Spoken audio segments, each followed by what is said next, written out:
Welcome back to the Sleeper Sports Media Podcast, Episode 70, a restart, revamp, a new era. Oh man, it has been a long time since I've opened up a show in this sense, in the Sleeper Sports Media Podcast sense. I'm back on and off again, doing it a little different. No StreamYard, no YouTube Live, none of that. Gonna do recordings, and we're gonna get into what we're gonna talk about mainly and cover week to week. And this will be a week to week recording again, like I did it before whenever I first started. But it's been a minute, and probably for not great reasons, but some great reasons. Not ideal reasons for sure, but some fantastic reasons nonetheless. The last time I recorded a podcast, or was indeed live for the podcast, it was episode 69, and I did have Mitch Kofsky on from the Hardcore Sports Network. And since then, there's been a lot of changes. I'm no longer associated with the Hardcore Sports Network. My fiance is no longer associated with the Hardcore Sports Network. Martina, myself, Hunter, Josh, Keenan, London, and Tati all left the network, and we did it in the most respectful and responsible manner that we could. I started it off and informed everyone that was there in the meeting that we had that I was leaving and Martina was leaving. We explained why, and then everyone else got a chance to speak. And that went down nearly 2 or 3 months ago. And now, whenever we did leave, it was not reciprocated right away. And it sucks that it went down that way, but it went down that way. And unfortunately, again, that respect was not always reciprocated from both sides, I will say. And here we are on November 24th as I'm recording this. I'm trying it differently with my TikTok blowing up from Friday night and the wink from Heyman to Jimmy.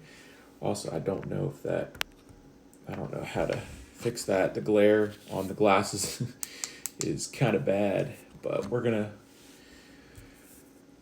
make it work. All right, I adjusted it a little bit. I think that is better. And again, this is my first one back in months, so bear with me here. And again, November 24th, recording this. It's been a long time since I've done one, just a recorded podcast, about as long as it's been since Cody Rhodes has defended his WWE title on a PLE and been in the main event for a title defense on a PLE. And that has to be 3.5 minutes less than 3.5 minutes before I'm already slandering Blonde Man. So let's make sure to clip that. And the last show that Martina and I did together, again, so seeing this on TikTok, because that's where I'm recording it from, so that's where it's going to be posted first for this week, I guess. Martina is my fiance, and we were streaming SmackDown live on YouTube, Twitter, well, pretty much just YouTube and Twitter. And then the last show that we did on September 27th was because I went to visit her in North Carolina and now engaged. And we've now met in person twice. She was just up last weekend, and that was when we got engaged. And we are planning a wedding, which is the main reason for our streaming hiatus. And don't worry, we're not done for good. There's no way we're done for good. This is how we met. This is how we sparked the chemistry, and this is what will keep continuing to happen. And who else is going to slander Cody live into all hours of the night, given that it's 12:30 and I'm recording this right now? We are working to come back, and whether we're waiting to make sure we can be compensated for when going live together, or the next time we go live will be in person. And I will be honest, stepping away from being live has been has been crazy, and it's been great, but it's been like, feels like something's missing. And at the same time, I know that the break has been good for both Martina and I because we're trying to make other stuff happen. But my mind's been racing for stuff to say, and Martina can't always be there to listen, and even she needs a break from listening to me ramble and talk her ear off. So we're coming back to the pod, and here we are. So what to expect going forward? It's gonna again feature 1 hour. Gonna keep it to 1 hour as best I can. Weekly, where we're gonna review Raw and SmackDown, specifically just exclusively WWE for right now. Preview and review all the PLEs, predictions, all that stuff. Predictions might be just a shorter video. Might stick to just doing the shorts with those ones, but we're gonna do that, and then coverage of recapping the breaking news that happens throughout the week, and of course, recording on TikTok, I get 10 minutes. So I got about 4 minutes before it's gonna cut, and again, I'm just gonna throw all these into one video. And then we're going to go from there. So, yeah, full-length episodes will be available on YouTube, Sleeper Sports Media, and Travel Rain. And follow me at SSM Weetosh on Twitter, Travel Rain Media, and Wrestlatina B on Twitter as well. They will also be available. Clips and shorts will be on Facebook, TikTok, and YouTube. Full-length episodes will also be, or attempt to be, on Twitter as well. Now, with this new era that that is being started, gonna tell you right now that this won't happen without being compensated in some way. I am monetized on Facebook, getting close on Twitter, not really getting close, but striving to get close on Twitter. So you guys can help out by if you haven't already signed up for Cash App, go to Cash App. If you're paying friends they cover food 1 week and then you're going to get the next one, you can do it with Cash App. You can invest in stocks, you can buy Bitcoin. Cash App makes it free, fast, simple, and secure. And if you use my code N5JB5N2 when you download the app, you get $5 instantly, and you help me out and Travel Rain and Sleeper Sports and Martina as well, because whenever you get $5, we also get $5, and that is going to add up eventually. And all links will be in the description down below.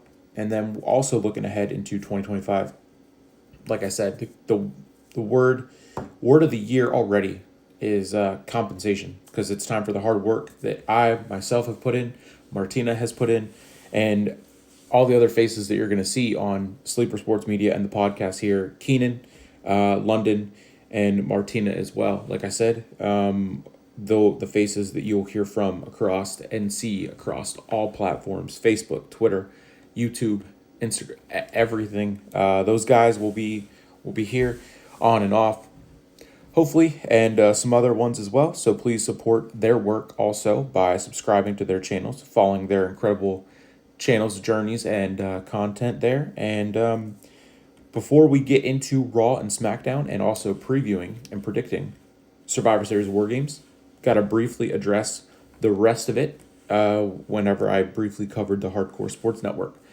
And I do see that I have about a minute left. So again, I'm going to reiterate that these won't be possible unless compensation is coming. So either just donate through Cash App, Venmo, or whatever you have, whatever you can or want to send will help out tremendously, and it's going to be worth it, because we got Martina and myself specifically have big things coming.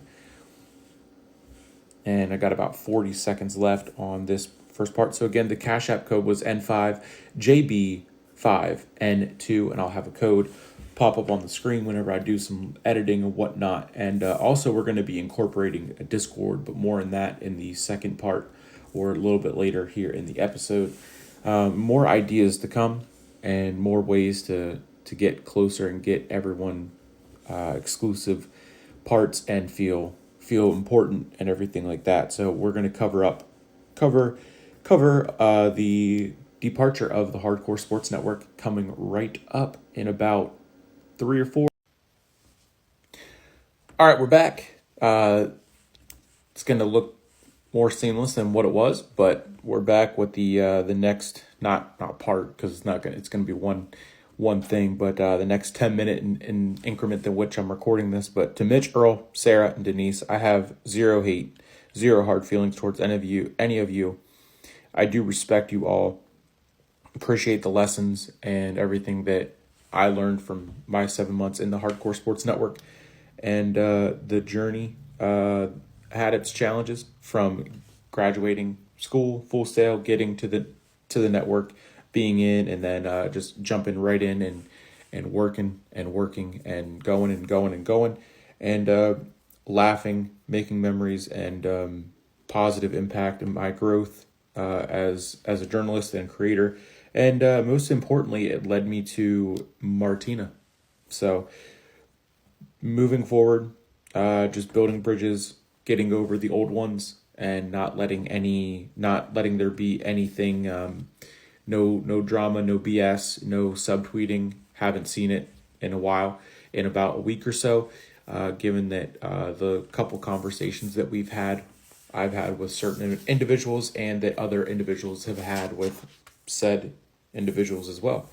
So with that, getting on to Monday Night Raw from November 17th, 2024. The card, we had War Raiders defeating the Judgment Day. They were the number one contenders for those tag titles that have not been defended in who knows how long. They certainly made a statement as we get closer and closer to Survivor Series, so that could be possibly a match that is added to the card, because right now we only have 3 matches on the card there. We did have LWO defeating American Made, and the LWO continue. They are on a winning streak, and they are possibly building momentum towards being the next number one contenders, maybe whenever the War Raiders do win those titles from the Judgment Day, which I hope is very soon at this point, because Finn Balor and JD McDonough have not done anything with them. And then we had the Intercontinental Championship match, Braun Breaker versus Sheamus, which did end in a DQ. There was an outside interference, and I didn't write it in my notes. I can't even remember who it was at this point, because the Sheamus was involved. So not a fan of the fella, and I thought that he ended up winning, given that this was a taped episode of Raw, and spoilers were out last week whenever we first were seeing it after Raw. The live Raw was taped. Then we had main event was Bronson Reed defeating Seth Rollins thanks to a solo Sikoa. Ensured that Reed would be the 5th member of Timu Bloodline, as we do know that. And Rollins, who was targeted and asked by both sides, said no, he didn't want anything to do with it, so he's going to stand on business for that one. Reed now gets one back on Rollins, and I'm sure they'll continue their feud at Saturday's main event in December. But as of right now, Reed is on Timu Bloodline for Survivor Series for War Games. So again, the full results: War Raiders defeated the Judgment Day. We had the mixed tag of LWO and American Made over LWO over American Made. Also, there was a Miz segment along with Karrion Kross and AOP and the Wyatts yet again. Karrion Kross, look at that! It's finally interesting and doing something worth watching, and not making me change my TV every time he shows up on the screen. The Intercontinental Championship match did end via DQ. And then it was Ludwig Kaiser. It was Kaiser who interfered there, especially, and then he was on the show earlier with Gunther. As we get towards the rematch from SummerSlam of Gunther and Damian Priest 2, Raw did deliver some thrilling action. They had some advancements in storylines, and as we head into the next PLE, although again, given the fact that we have 3 matches on the PLE right now, what really did we advance to? Bronson Reed is now heavily involved with the Bloodline, as he should be, given that people were throwing around Zilla, Lance, whoever else could have part of that Bloodline, the Anoa'i family, everything could have been involved. Also, Rhea Ripley did return and now is on, I guess we're saying Team Rhea over anything, because she definitely is the head of the women's division outside of the two champions in Nia and Liv, which are on Team Liv. So I think it's pretty safe to say Team Liv and Team Nia for War Games there. And that was going to do it with Raw. So we're going to go, I believe, right here. Man, I thought there was more notes there, but can't seem to find them. Buffering already with 5 minutes. So total shows 15 minutes already. Going to try to stretch it an hour. Good thing is I can stop it and pick it back up whenever I do have the correct notes in front of me. But we're going to get into SmackDown here. We did have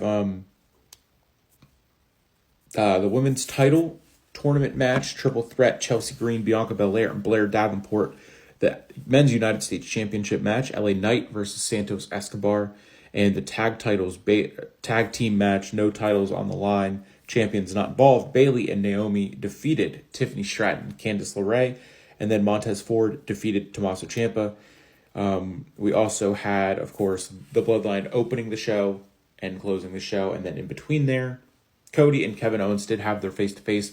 Blondie actually had some decent fire under his promo, and back-to-back weeks he's showing something, some sort of interesting there, and that will, of course, did set up Carmelo Hayes versus Cody Rhodes next week on SmackDown, which is taped again for giving them time off for Thanksgiving. And non-title match, of course, because he doesn't defend his title apparently any less than what Roman defended his. But we can get into that at the end there whenever we start to talk about the main picture, the main event, the face of the company in Roman Reigns and the Bloodline. Speaking of the Bloodline there, CM Punk, shocking return to SmackDown alongside the Wise Man. I did post the TikTok earlier this weekend on Friday, and it is going insane. Cannot thank all the views enough, and the comments and everything like that, and pushing me to get more stuff onto TikTok, and pretty much recording from TikTok to post it right to it as striking while the iron's hot. So CM Punk, shocking return with Paul Heyman to align with the OG Bloodline, was insane. Was not expecting that. Figured it would be Paul Heyman coming back with Braun Breaker, and then it would be shaky because of Jay's history with Breaker, and then of course Roman being like, "Who's this guy?" Haven't seen a face-to-face or interaction with Roman and Braun. Don't think ever. So that would have been interesting, but nonetheless, CM Punk, OG Bloodline, Survivor Series, War Games, it's going down.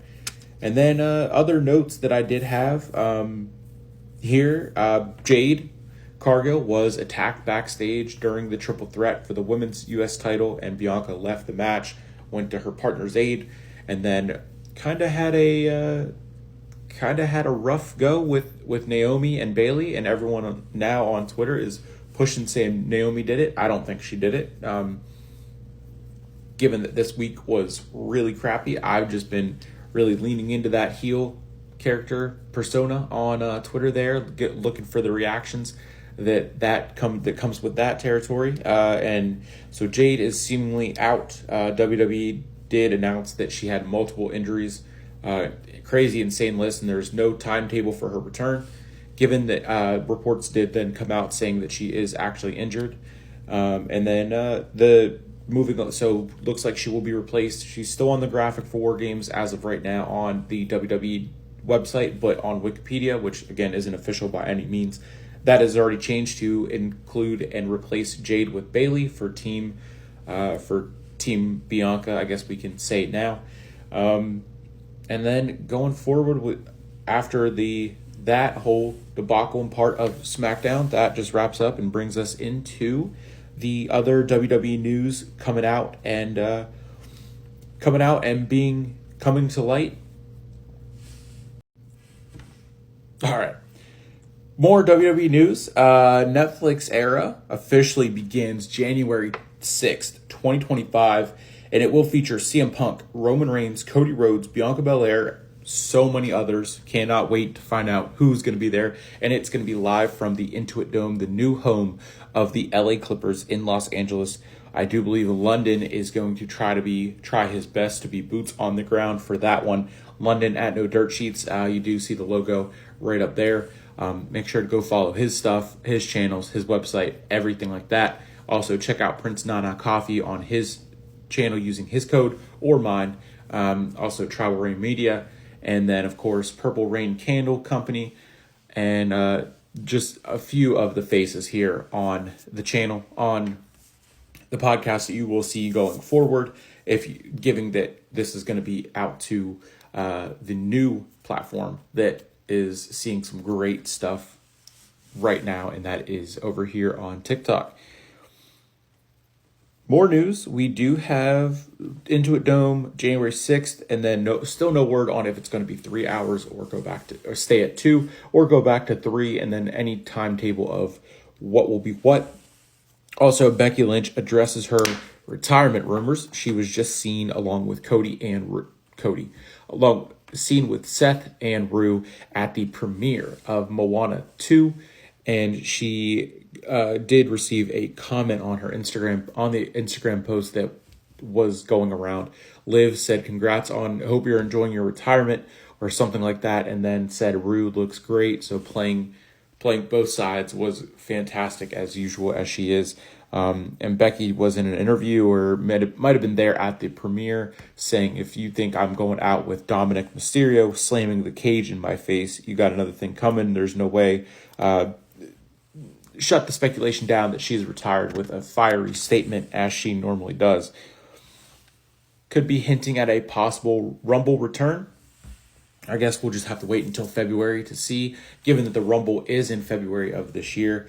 And I guess that is something else that I can do, is do a rundown of the upcoming PLEs and quarterly events. More on that a little bit later here. And then merchandise rankings. WWE Shop apparently released its official top merch sales of the year. And Cody Rhodes somehow was at the top of that list, given the fact that he has not been in the top 5 or the top 10 since about May, shortly after WrestleMania. And Jey Uso, who outsold Roman and CM Punk in October, outsold them combined in the month of October, was number 4, or I believe it was Cody, quote unquote, Roman, CM Punk, Jey, John Cena, something crazy like that. I don't know how Cody magically gets to number 1 for the year when he hasn't been in the top 5 for months, and Roman was gone for 6 months and was still breaking the top 10, let alone the top 5.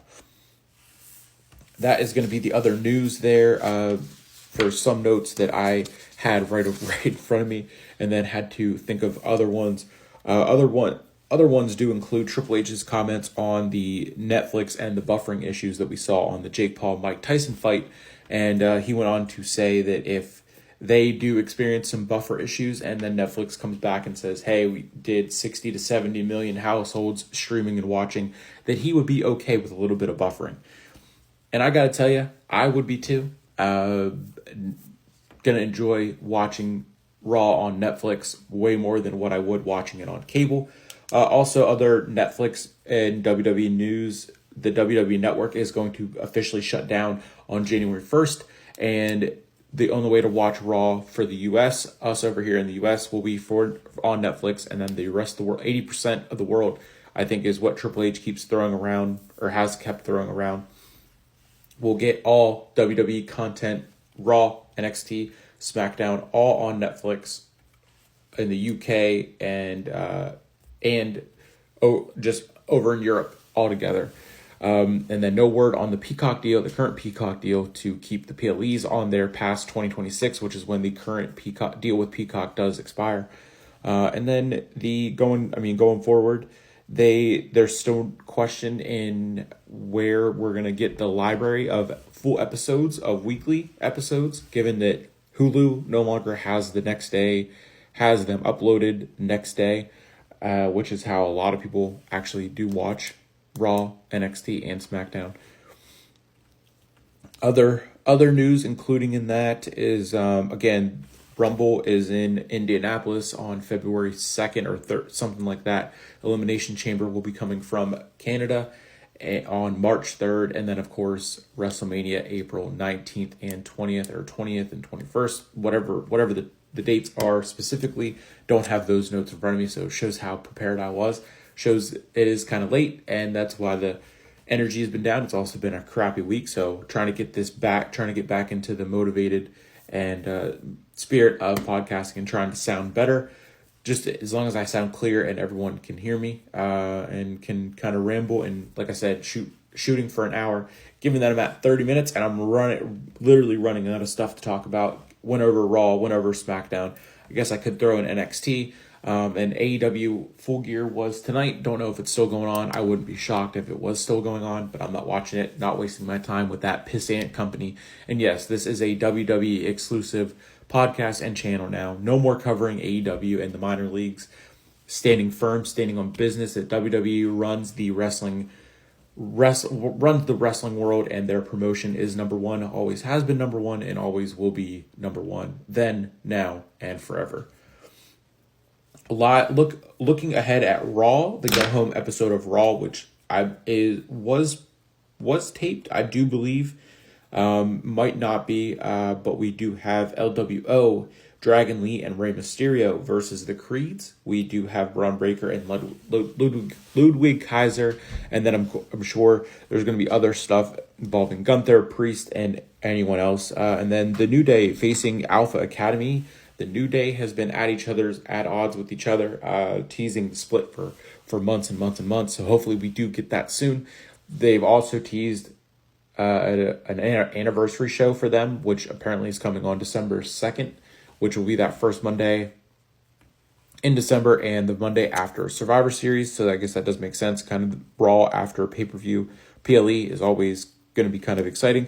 And then we do have a War Games Advantage match, Bianca Belair versus Nia Jax on Monday night. Hopefully we get a little bit more detail on who is going to replace Jade on Team Bianca for War Games there. And then that is going to be the news that I have. And then looking at War Games again right now, we have 3 matches advertised for the final Big 4 PLE of the year. The men's War Games match, which I would hope would main event. Given that the more surprises that could go down in this, we do have Roman Reigns, Jimmy and Jey Uso, Sami Zayn, and CM Punk, the OG Bloodline. Also, it is listed as with Paul Heyman on Wikipedia. Haven't seen anything official on WWE.com and what their graphics have said. And then we do have Solo Sikoa, Jacob Fatu, Tama Tonga, Tonga Loa, and Big Bronson Reed. And who knows what other infamous, electrifying talent, people, chiefs, head of the board of the directors, partner, board executives, The Rock could be back. Survivor Series. And then the women's War Games match, we again, Nia Jax, Liv Morgan, Tiffany Stratton, Raquel Rodriguez, and Candice LeRae taking on Bianca Belair, Naomi, Io Sky, and it was Jade. I didn't finish typing that out. That's definitely on me there. Do believe Bayley was replaced according to Wikipedia. She is now the 5th member replacing Jade, who is out, and there's no timetable for her return. But that would still leave 4. Yeah, that's on me for not. I can't remember if we had 5 to begin with, and we were down to 4, or we were at 4. They still needed a 5th. It was going to be Bayley either way. I'm pretty sure now it would be Bayley, and then now we still would need a 5th member to replace Jade. I don't think that Bayley was the replacement for Jade, given that her injury just happened. I don't think Bayley was ever officially added to the team, because I know that her and Io Sky are still at odds, which again is crazy that they're bringing Io given that Io Sky and Bianca at odds with each other, get the Damage Control, the history there. Could they go and add another member of Damage Control and turn them faces? Could it be Kairi Sane, Dakota Kai? They've been having vignettes and promos and everything. Lyra Valkyria?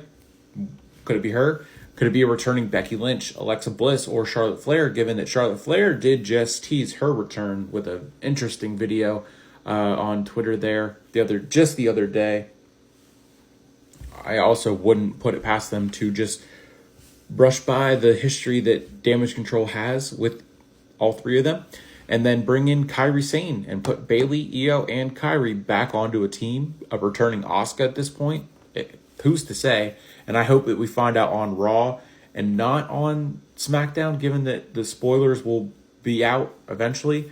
We already do have the rundown of the spoilers, which I don't remember what I did with, but that was that's the Women's War Games match. So again, Jade is out for an undisclosed amount of time. No timetable for that one. Apparently, that is to cover up a legit injury.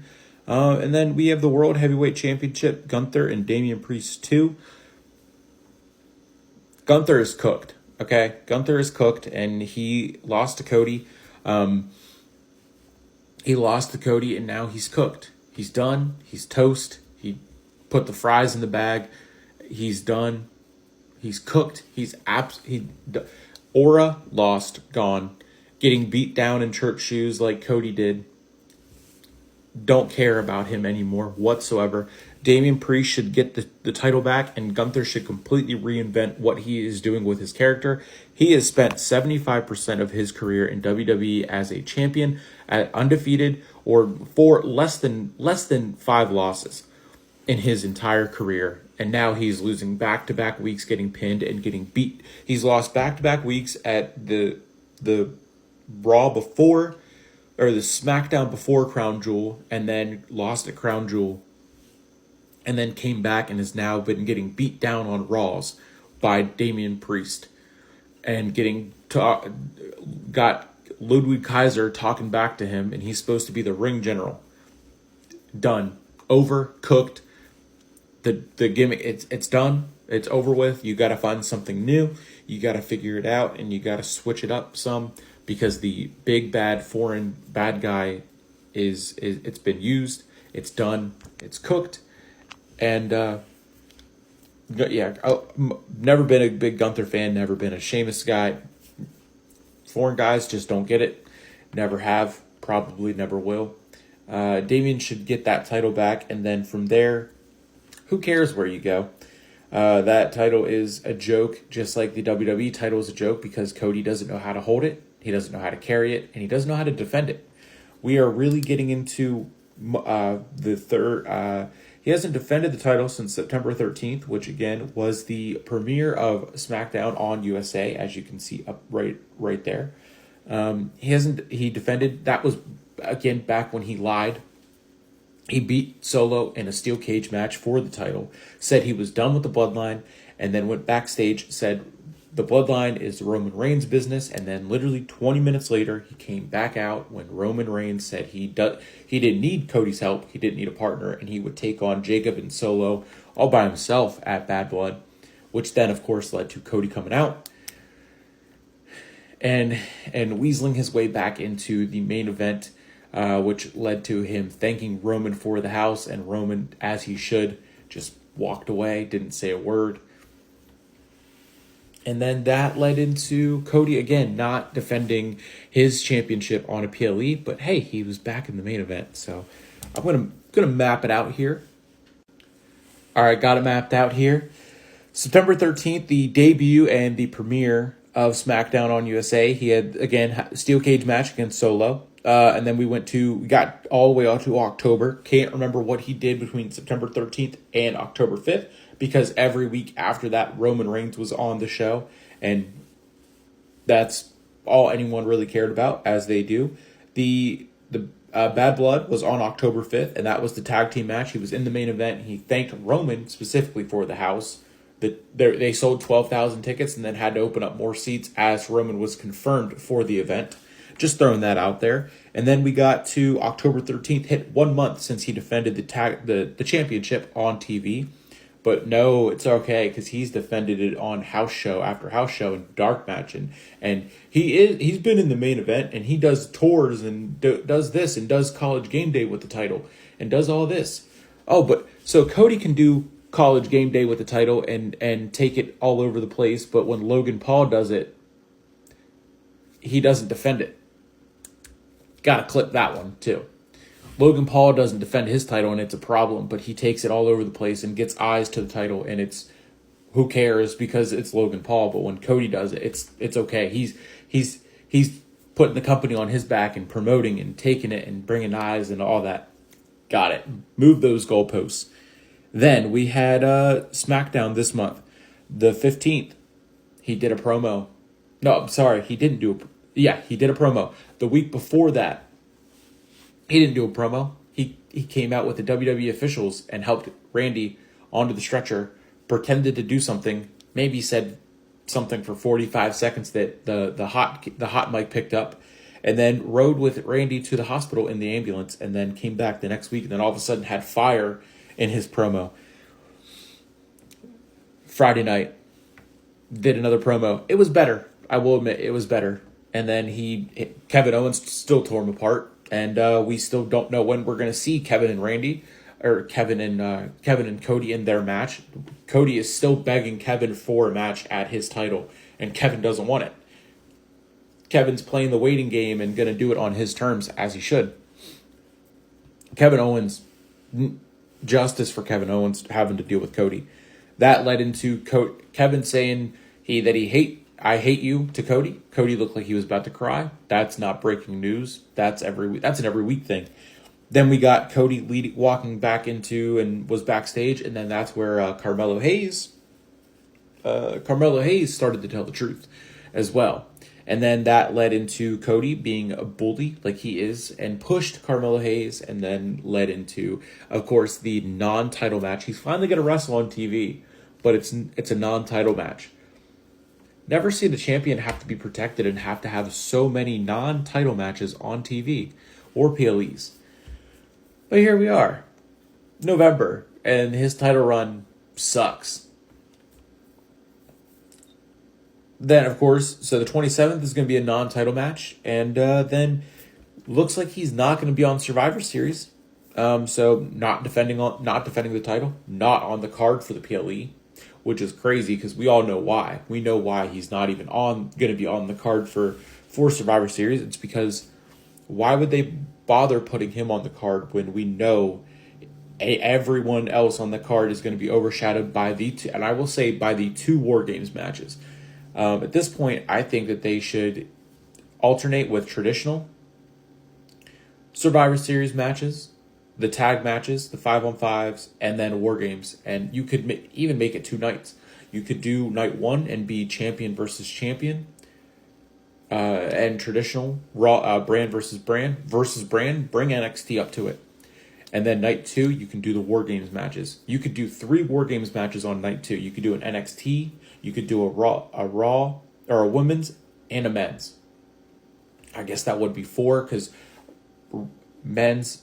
NXT men's, NXT women's, men's, and women's on the main roster as well. Or you can intertwine and mix match and have the brands be mixed and switched up. But back to Cody and him not defending the title. Then we go from Survivor Series to December 14th, Saturday night's main event, and a quarterly event on NBC. Highly doubt that he will be defending the title because why would he? Are we finally then going to get Kevin Owens and Cody a whole 2.5 months later, that dragging this feud out longer than it took him to get to finishing his story? After Saturday night's main event, we, of course, then have the Raw on Netflix. I doubt he'll defend his title on there. And then leading into January, the first month of Raws on Netflix will be crazy, I'm sure, even though there's going to be no payoff or a PLE in January, unless they push like New Year's Revolution as one or a special event, whatever it is.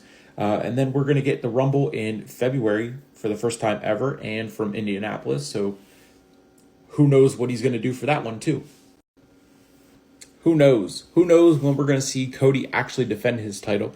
I got into it on Twitter today with just pure idiots, pure Cody crybaby idiots that just don't know when to stop. They don't know when they've been beat. They don't know how to compute and compete with using facts, hard evidence, numbers, and just overall just the truth. Rome went back and forth with this multiple idiots saying about how Cody at least is there every week. That's a lie. Is he actually there if he's not wrestling, not cutting memorable promos, and not defending the title on a PLE in general? Roman would take time away, but he would come back for the build to a PLE, and it would be fantastic. So I don't know where they go or why they feel the need to get into these arguments and lose every single time, because us Bloodline fans, we just use facts. We speak the truth about Roman. He's the GOAT, period. The best that the industry has ever seen, will ever see. The OTC is the greatest persona, character, and evolution of someone of all time in the industry. And I know what they're going to say. I know what the comments will say on that part, if anyone does get that far. But it's the truth, and that's just the bottom line. But yeah, the Rumble is in February. I can't wait to see who comes back. There's so much talent that is out with injury or is on the shelf currently. Randy Orton could come back at any time. Becky Lynch, Alexa Bliss, Charlotte Flair. It is truly a wild card shakeup waiting to happen, and I do believe that there is going to be some sort of a mini draft leading into the debut on Netflix. Given that Netflix does want Roman Reigns to be on their show, but they also want to keep him on SmackDown. Now, keep in mind that he is not officially drafted. He was never drafted to SmackDown. He had Paul Heyman take him out of the draft and not be eligible, so he is technically a free agent. Of course, that's kayfabe. He is signed with WWE, at least for now. That was another part of the news that I did want to cover. WWE is pushing to get him re-signed to make sure that he is locked into a multi-year, a multi-million-dollar deal that will in fact make him the highest paid WWE talent of all time in company history, as he should already be. Given that whenever they do get that done, I'm sure that schedule is going to work out best for him and his family, and he'll be able to do whatever else he wants to do, take as much time off as he wants to, and then come back whenever he's ready to come back and be great again.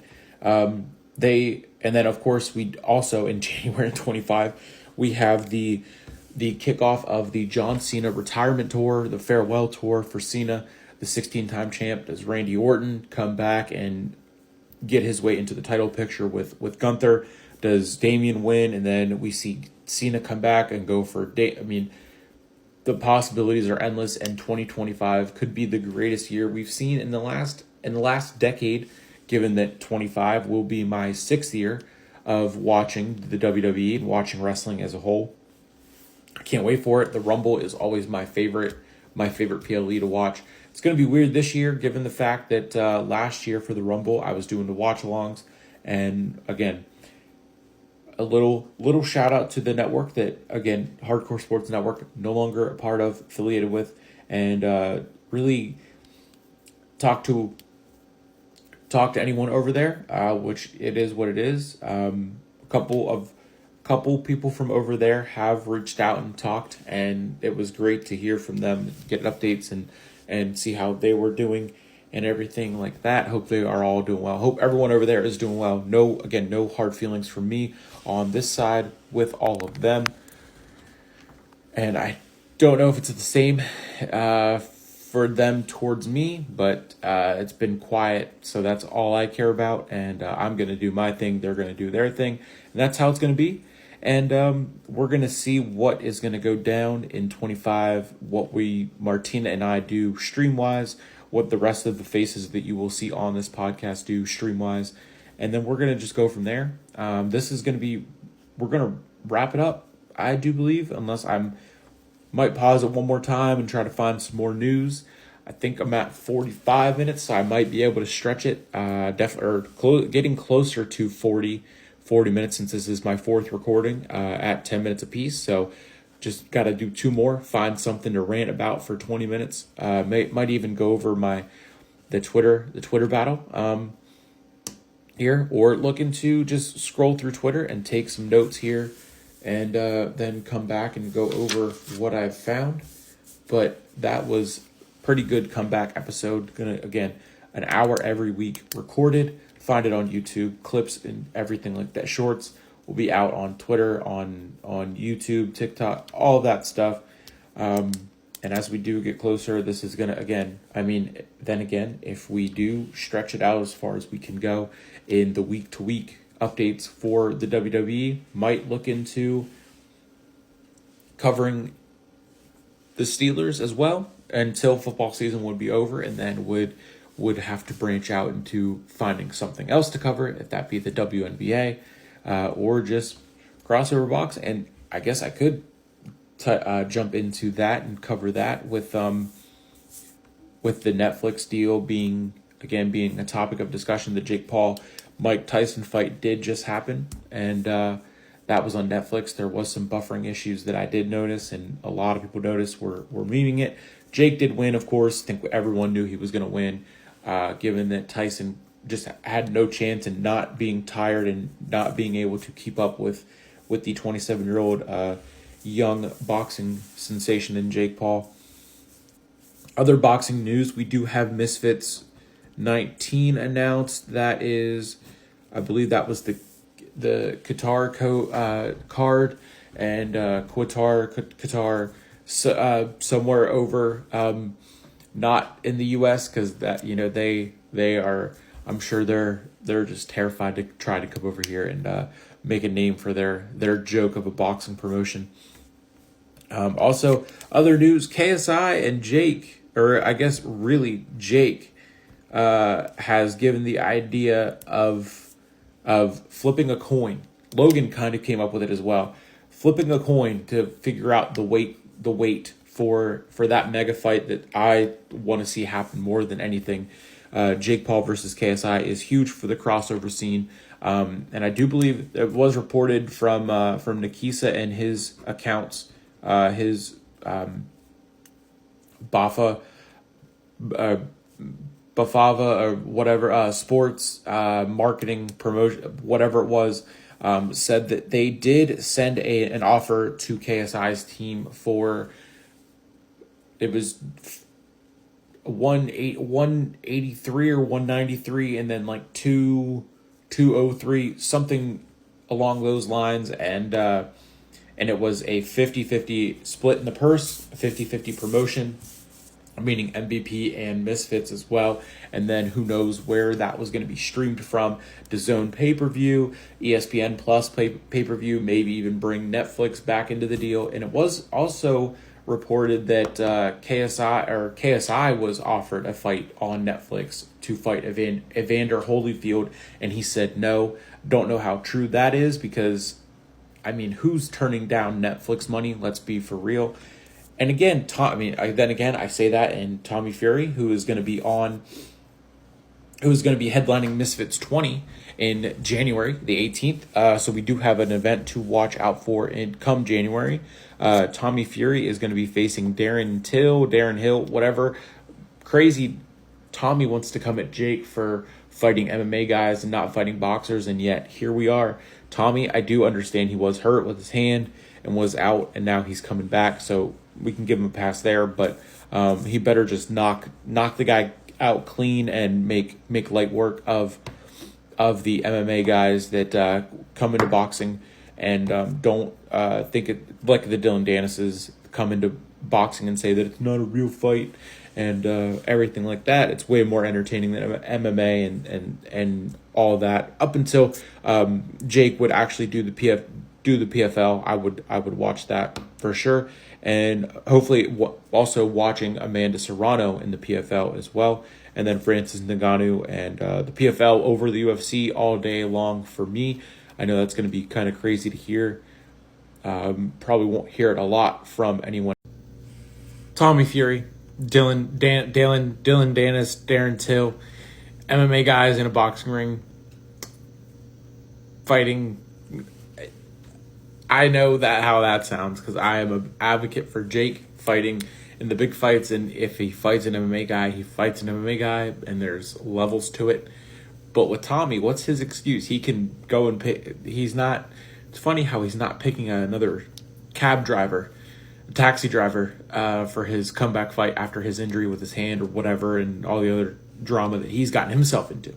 And then KSI, same thing, claiming that 2025 is going to be his biggest year yet. Believe whenever it cut off last time, at that was the 40-minute mark. So just 20 more minutes. So just bear with me. Episode 70, not episode 1. Episode 70 is almost wrapping up here. Tommy Fury and Jake Paul, I think, will happen before KSI and Jake Paul happens. I would love to see. I don't know. I would love to. I don't know what the status is on Tommy Fury and his capabilities of getting into the U.S.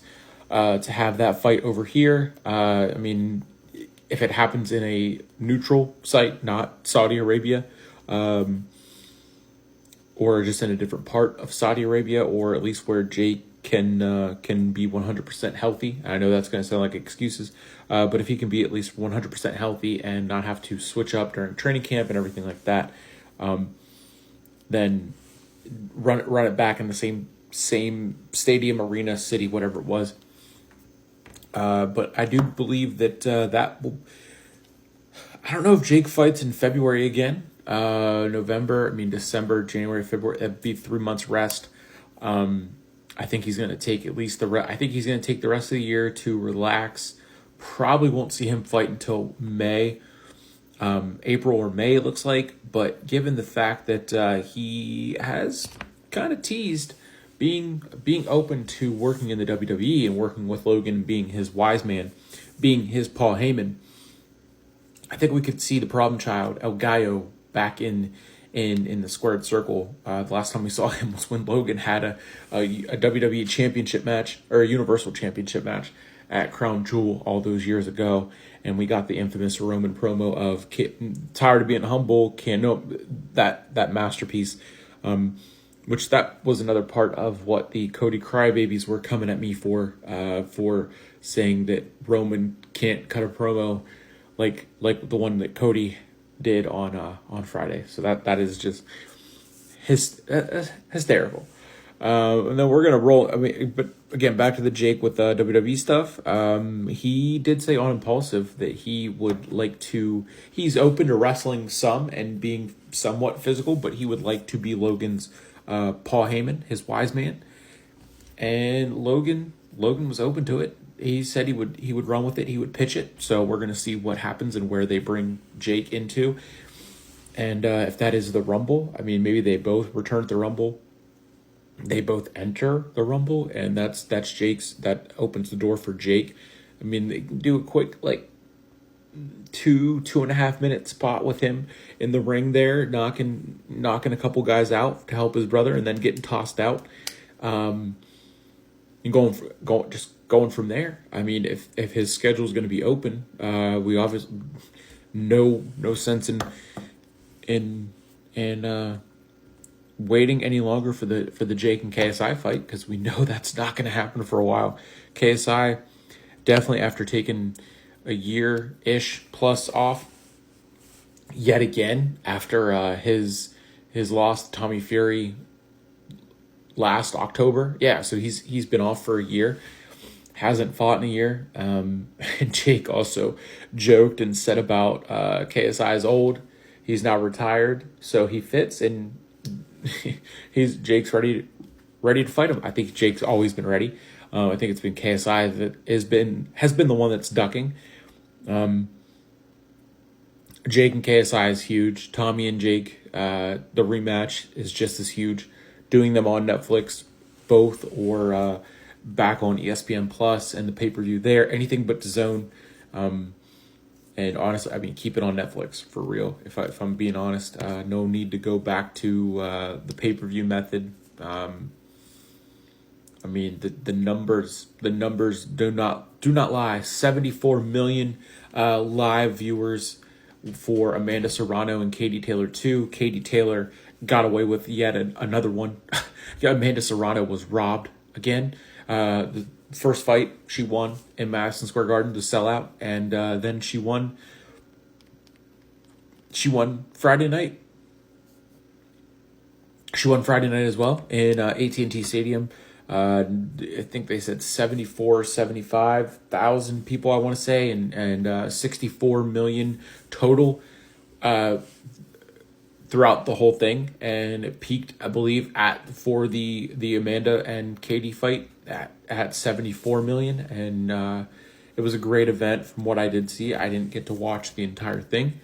But it was pretty cool to see Netflix set up in AT&T Stadium. It very much did give a WrestleMania feel to it, and just a different setup, ring wise and ringside area wise. But I wonder, I mean, goes to show you just how big that stadium is down there in Dallas and Jerry's World. And Jake Paul putting on massive events, it's just what he does, and that's why it's entertaining no matter who he fights. And anyone he fights, anytime, any place, people are gonna watch because they're gonna want to see him get knocked out, and it's just not gonna happen.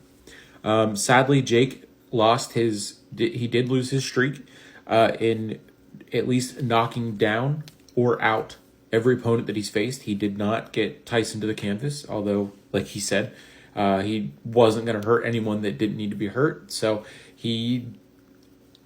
the very end, he took the moment and gave tip of the cap, the gloves to show respect to Tyson.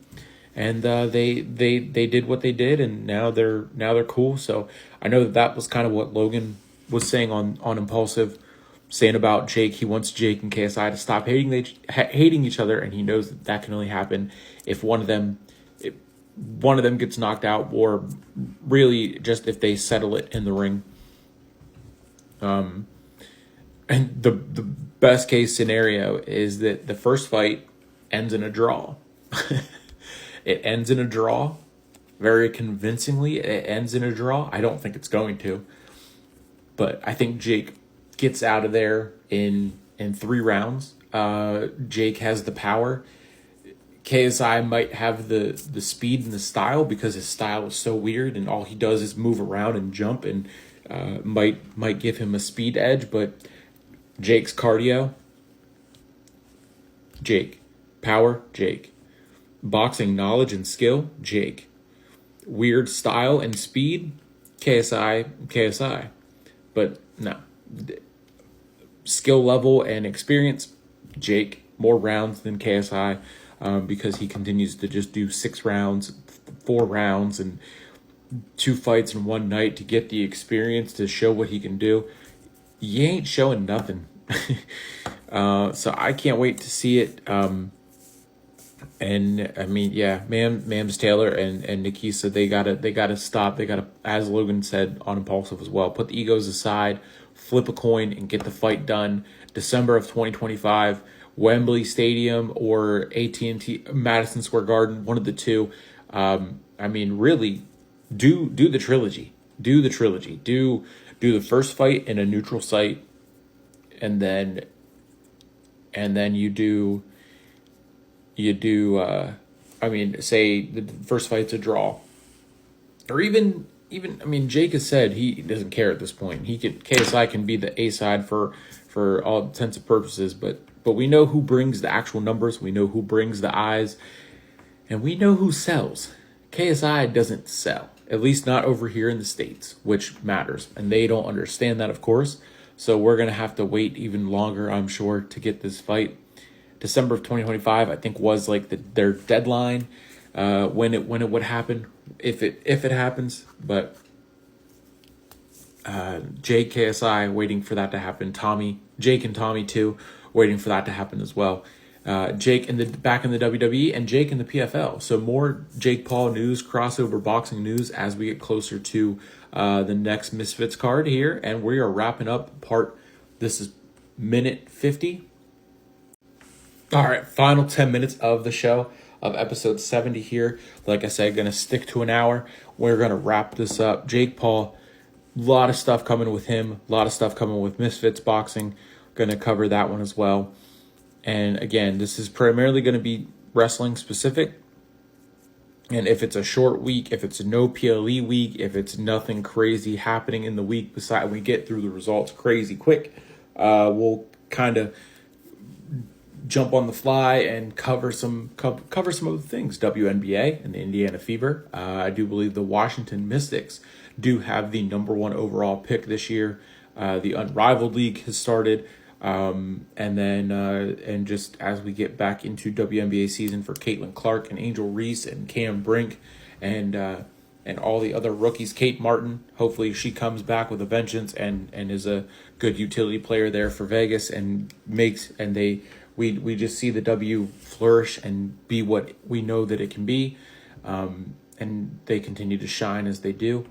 And then, of course, also probably could spend the next 9 minutes talking about my Steelers. And as you see, wearing the Steelers hat, this has been my lucky hat. And I will say the reason why we lost to the Browns on Thursday night, well, part of it is that Tomlin can't manage a game apparently on a Thursday night more than any other night of the week, because Mike Tomlin was 0-8, 0-7 going into Thursday night, facing divisional opponents on the road. Mike Tomlin was 0-7, and the Steelers were like 2 and oh man, what was it? It was 2 and something against other teams or some. Tomlin, I don't think, has won a game on a Thursday night, but the all-time they were like 2-15, I believe, on Thursday nights, which is an insane stat, insane for the Steelers to have the legacy that they do, be the legendary franchise that they are, nearly 100 years old, and not be able to pretty much not be able to win on Thursday nights, which is crazy to think about. And the reason I do. Adding on to that, the weather was a big excuse, big reason why that game ended the way that it did. Given that it was close, and the weather can't always be the excuse, I do understand that. But again, the refs didn't help, the weather didn't help, and then the weight on my shoulders from this was that I was not wearing my Pat Freiermuth jersey. I left it at my aunt's and was not wearing the old 88 jersey, and I think that's why we lost, because I was forced to wear the Kenny Pickett jersey, and we know what happens when we talk about Kenny Pickett in Pittsburgh, or at least for the Steelers. And the way the season's going, I'm not panicking yet. We're still in first place. Plenty of time left to make up for just our third loss on the season. Other Steelers news: Chris Boswell has more fantasy points than a lot of big names, probably having one of the best seasons for a kicker ever, and that goes to show that Danny Smith and the Pittsburgh Steelers special teams are the best special teams in all of football. TJ Watt had an off game, we can say, this Thursday against the Browns, and Myles Garrett did show that he is up there. He is great, and there's no doubt about that, but he's not on TJ Watt's level. One game doesn't dictate anything. Him being a crybaby just as much as Cody for TJ not showing up to the awards last year and tweet nothing about used to, whatever it was, saying that he needs to apologize. Man, whiny crybabies seem to get a lot of love and a lot of fans and a lot of attention. Crazy, I know. The Steelers, they continue to get their fans split in how they are viewing their quarterback play. Used Justin Fields quite a lot on Thursday, and there is a reason that the 2-quarterback system does not work. And we saw that on Thursday in full effect, although it worked in bits and pieces. But I mean, maybe if I don't know if it's just the coaching living in their fears, as a lot of accounts and Twitter and everything says. But man, oh man, they got to figure it out, because this team is good. We're in first place. We can stay in first place. I do believe that. But come playoff time, are they going to win a game? Win enough games? I mean, they did just win 5 or 6 straight, whatever it was. But now they lose to the Browns. And all 3 of their losses have been to teams that are under 500, which, again, that is a insane stat. It's an insane stat, but they've also beat Baltimore. They've also beat Washington. And, I mean, honestly, I think they should have beat Indianapolis. They should have beat Indianapolis. I fully believe that the refs gave the Colts 14 points at least on missed calls and no calls and making up calls and everything like that, as well as they lost Indianapolis, Cleveland, and I can't even think of who the other loss was. Oh, Dallas. Dallas, again, was another one lost by 2 points, and it came down to the very last play where there was an offensive penalty, wasn't called, and led to Dallas scoring. So, I mean, we're in a good spot. The losses that we lost are could have gone either way. It's not like we're getting blown out like a couple years ago, and we're still putting up points. We put up 37 points and over 20 points, I should say, in an actual NFL game that meant something and that means something. In our schedule coming up is definitely not easy. I do think we have Cincinnati, Baltimore again, Cleveland, Cincinnati, Cleveland, Baltimore, Kansas City, Philly, Cleveland, Kansas City, Philly, Baltimore, and then Cincinnati again. That is a brutal schedule, and there's no reason why we can't. For me, it's tough to sit here and pick and choose which games I think we're going to lose, because realistically, I don't see why we don't pull it together and string together another 1, 2. Out of the 1, 2, 3, 4, 5, 6 games remaining, I see no reason why we don't string together another 4 wins, and then coming from our division. Would love to see us beat both Kansas City and Philly. Would I trade a split with Baltimore and a split with Cleveland, but a sweep of Cincinnati for also beating Kansas City and Philly? Absolutely, I would. No doubt about it. Losing 2 more times, and then,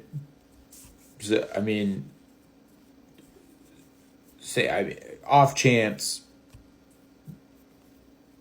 I think we finish at home against Cincinnati. So off chance we lose, we drop 2 in a row. Cleveland and then Cincinnati. We beat Cleveland again. We beat Baltimore again. I mean, I would love to see us sweep Baltimore. It's in Baltimore, whatever. So that can go either way. Although we just always play Baltimore well. It does not matter who's at the quarter. We just always play Baltimore well. So I could see a sweep there, a split with Cleveland for sure, and a split or sweep with Cincinnati. It could go either way. And then I would love to see everything that they have. If they, or even if they would win Cincinnati, win in Cleveland, or win in Pittsburgh against Cleveland, and then win Kansas City and Philly, and then they lose the last 2 of the season, I don't think it hurts us, because at that point we still have a shot, if not, definitely win the division. So, and I do see that I have 30 seconds finally. Who knew that talking about the Steelers would get those 9 minutes up quick? This was, again, episode 70 of the Sleeper Sports Media Podcast, wrestling primarily, and then filling in everything else with all the time that we have left. Check us out, Facebook, YouTube, Twitter, TikTok as well, and then all the other channels and faces that you see on the pod here. This is going to be, again, episode 70 of the Sleeper Sports Media Podcast. I'm Nick Wietosh of Sleeper Sports Media. Please subscribe, follow, and share it. Leave a comment, and let's go Steelers.